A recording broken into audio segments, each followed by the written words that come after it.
The idea that you would be a Christian anarchist is a contradiction in terms because God has established government for our good and to serve a particular purpose. Our society is in a state of moral chaos and moral disarray.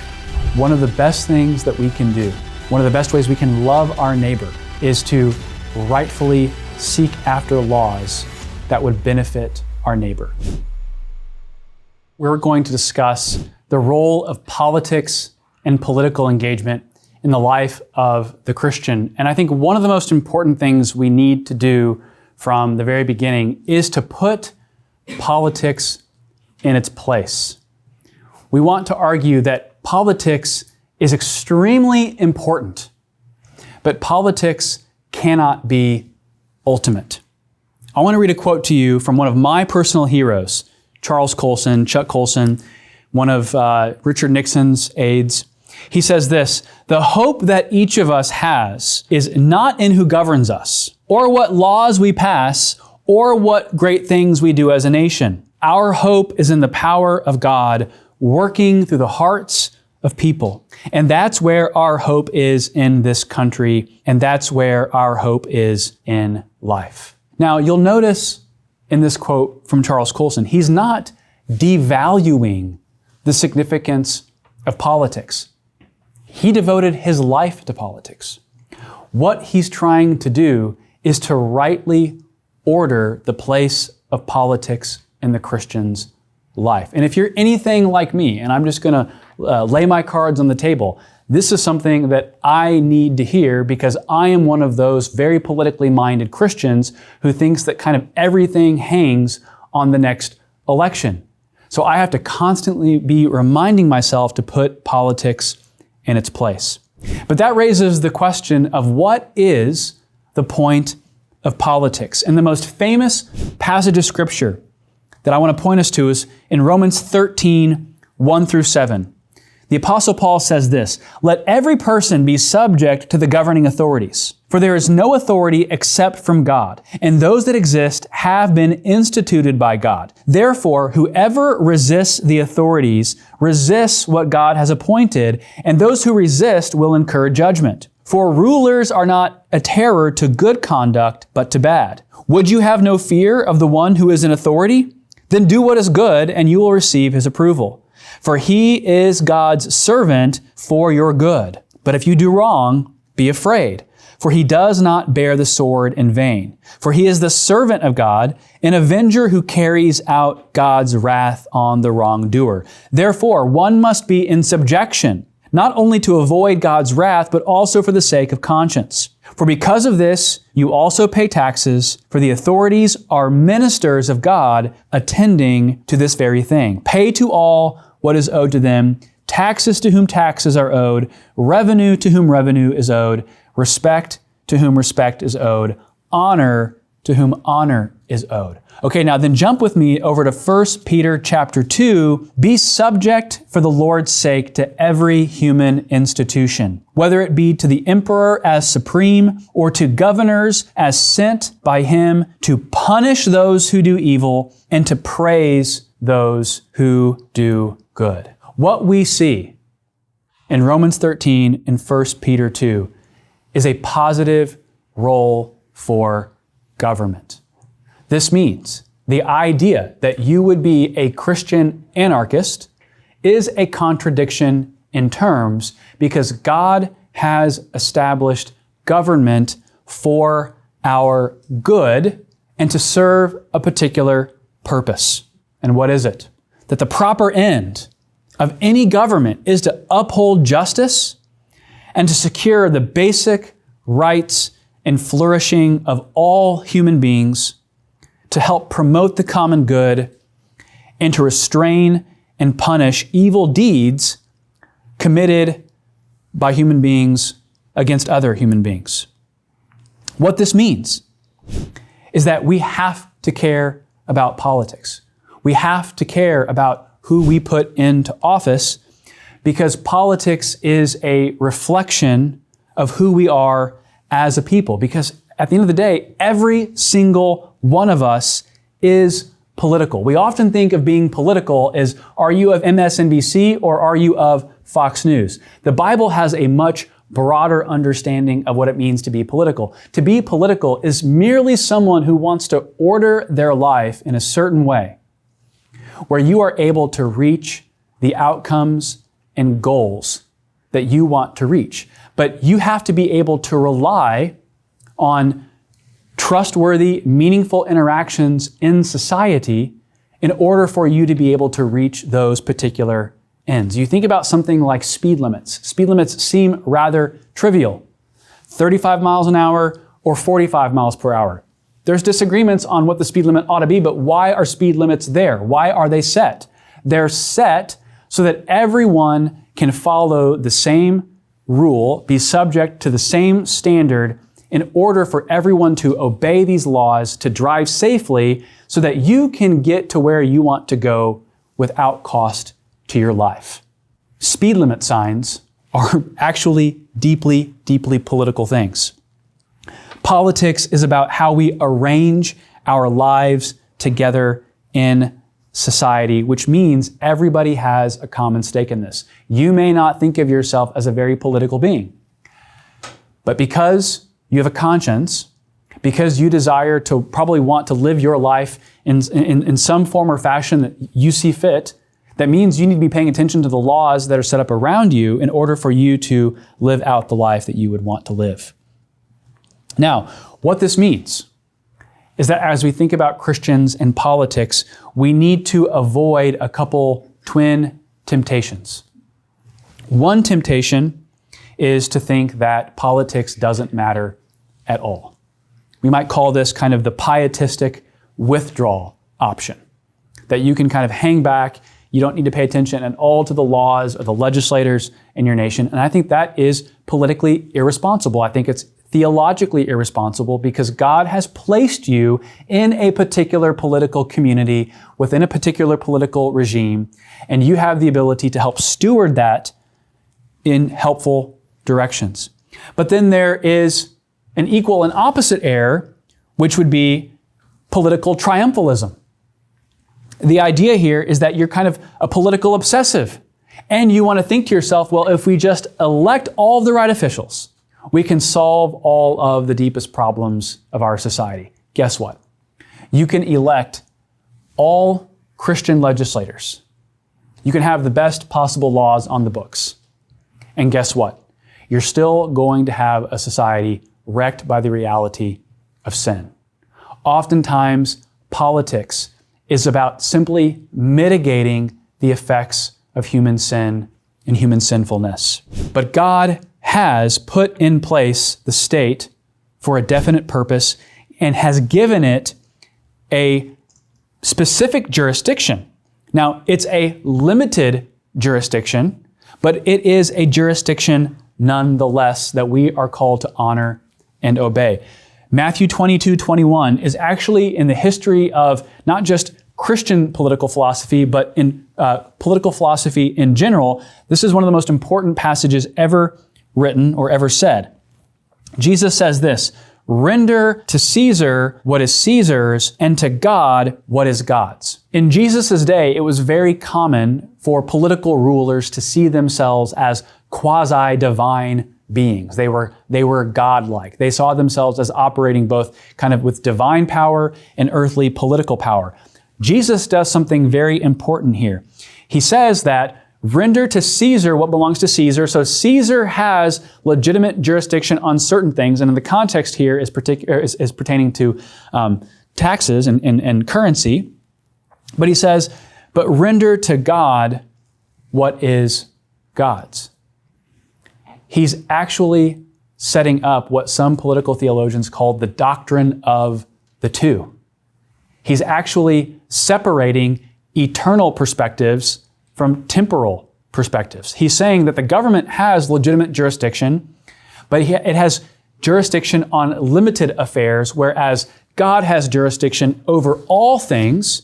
And it's not as though Caesar has sovereign jurisdiction over here apart from God's jurisdiction. No, Caesar is ultimately under the sovereign jurisdiction of God. And God assigns Caesar what his jurisdiction is.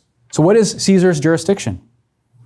There's some level of prudence and disagreement in Christian thought about what the state is able to do and not able to do. I would hold the position that when I read Scripture, we do not see the government being assigned an omnicompetent, omnibenevolent role. As I like to tell my students, government can do a couple things very well and a couple things only very well. It can tax you and kill you very efficiently. Beyond those two things, government is not meant to be your mother or your father. Government is not meant to be your best friend. Government is really there to set up the guardrails and the systems to allow the various elements and constitutive parts of society to pursue their own ends.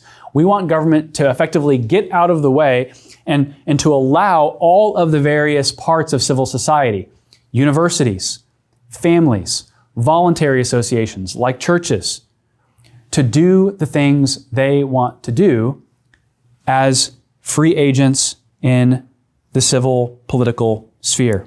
But the government is not an omnibenevolent institution meant to play a large role in our lives, but it is fundamentally there for our good and for our continued safety.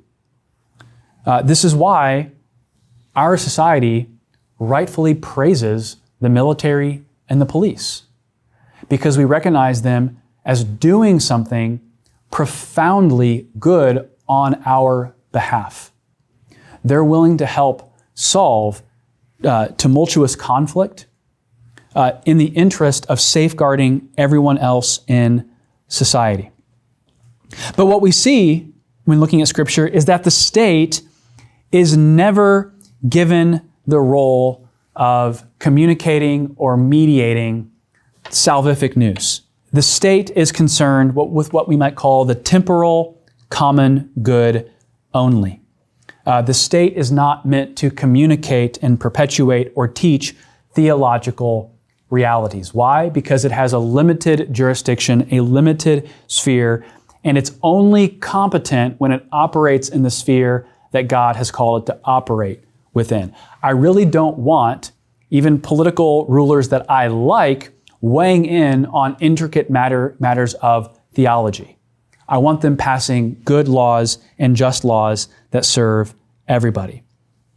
So the state is not concerned with the spiritual good, but with the common good only. But here's the kicker. When the state operates within its confined space, it limits itself, and I think actually limited government is biblical, if only because unlimited government is not biblical. When it stays in its lane, it actually allows the mission of the church to do the work of the church. 1 Timothy 2 says this, "First of all, then, I urge that supplications, prayers, intercessions, and thanksgivings be made for all people, for kings and all who are in high positions, that we may lead a peaceful and quiet life, godly and dignified in every way." What 1 Timothy 2 is getting at later on in the same chapter, the Apostle Paul says, because we desire for all men to be saved. I think that there's a formula kind of embedded in 1 Timothy 2 that suggests that we want a limited government. We want Caesar operating in its own lane. So that why? So that the church can operate in its lane. You might say we want a large church and a small state, ideally. So how do we ground political authority biblically? A few things I would say right here. First off, the purpose of government, I think, is primarily preservative. It's not meant to be omnicompetent. By preservative, I mean it's really setting up the affairs of a social order in order to restrain the very worst effects of human sinfulness that would go unchecked if there were not laws and punishments in place when law breaking happens. We see this, what happens when law breaks down. Trust breaks down. When trust breaks down, human conflict proliferates. We also see that one of the goals of government is to pursue justice. It is to avenge. It is to punish those who do evil, to praise those who do good. One of the first principles of government then is to pursue justice. Pursuing justice means to pursue a state of affairs as rightly ordered. A third principle here would be that it needs to demarcate or distinguish between good from bad. It has to punish that which is evil and praise that which is good. This is just another way of saying that government and legislators have to have moral faculties. We need legislators with rightly calibrated consciences who can rightfully distinguish moral goodness from moral badness. Now, as we begin to wrap up this lecture, I want us to think about the proper way to love our country. There was one of the most famous theologians of the church, Augustine, St. Augustine. He talked about what he called the Ordo Amoris. The Ordo Amoris. What he meant by that was to rightly order your loves. What I think the Ordo Amoris calls us to as Christians in a given political community or a commonwealth or a nation means that we can love our nation. Coming to Christ does not mean forsaking your heritage. You can love your country. But we're called to rightly order our loves. That means we cannot give the state an ultimate type of love. We have to give it a penultimate type of affection and reverence. It means that we need to give to God a love that only befits what God is owed as our highest love.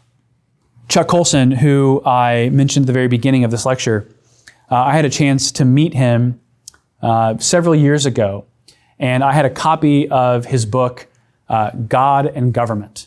It's a very popular book that I would recommend that all of you check out. And I had a chance to meet him, and he signed his copy of God and Government with Andrew. Love your country, but love your God more. And I think that is an extremely biblical way to think about patriotism and the love of country and the good of government, but also the limited role that government is meant to play, not a totalizing role. As we wrap up this lecture, I want us to conclude by thinking about what is our mission as Christians in our society as we think about politics. And one of my heroes, Carl Henry, said this. He said, "The mission of the church is to declare the criteria by which nations will ultimately be judged and the divine standards to which man and society must conform if civilization is to endure." Our society is in a state of moral chaos and moral disarray. One of the best things that we can do, one of the best ways we can love our neighbor, is to rightfully seek after laws that would benefit our neighbor.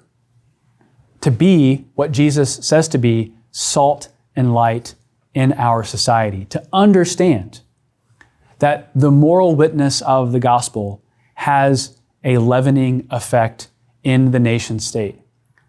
To think back to ancient Roman political times, when the church was on the margins of society and in the catacombs, an oppressed marginal community, what did it do?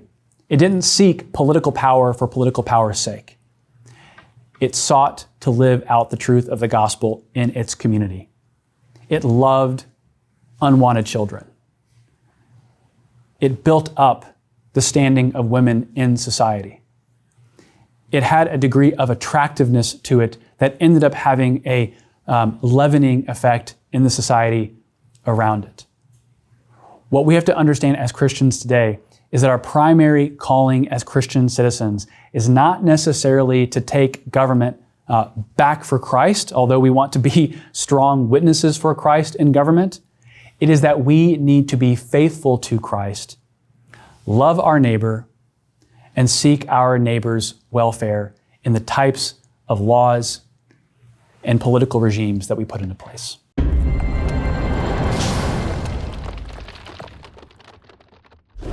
Fortis Institute seeks your best. It is our desire that you live a truly abundant life. In a world full of noise, we exist to provide timeless wisdom that helps people live with clarity, purpose, and joy. Our Fortis Institute Fellows represent some of today's most trusted Christian leaders: Dr. Jason Lyle, Dr. Greg Gifford, Dr. Adam Tyson, Dr. John Krotz, Dr. Andrew Walker, Brad Bigney, Tim Challies, Libby Glosson, and Todd Friel. Each have a heart to educate the Fortis Institute audience. Fortis Institute has produced over 3,000 national television programs, 10,000 hours of radio broadcasts, best-selling books, podcasts, forums, and training events, reaching millions worldwide. But here's what makes Fortis unique. Everything we create is yours for free. Podcasts to encourage you, resources to help you grow in knowledge, training that equips, and tools to help you find real peace and lasting joy.